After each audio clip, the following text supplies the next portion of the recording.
ഇന്ന് പരിചയപ്പെടുന്നത് മലബാർ ട്രോഗൺ അഥവാ തീക്കാക്ക. കേരളത്തിലെ സ്ഥിരവാസിയായ തീക്കാക്ക അസാധാരണ വർണ്ണശോഭയുള്ള ഒരു കാട്ടുപക്ഷിയാണ്.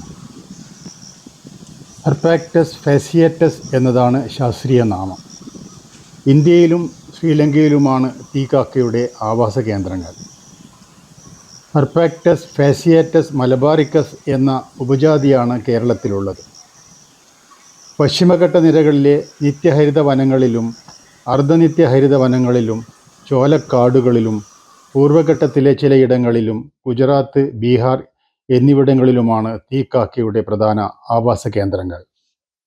ഒരു മൈനയോളം വലിപ്പമുള്ള തീക്കാക്കയ്ക്ക് 30 സെൻറ്റിമീറ്ററോളം നീളവും 65 ഗ്രാമോളം തൂക്കവും ഉണ്ടാകും. പക്ഷിയുടെ തല പൊതുവെ തടിച്ചതും മൂർധാവ് അടിച്ചു പരത്തിയതുപോലെയുമാണ്.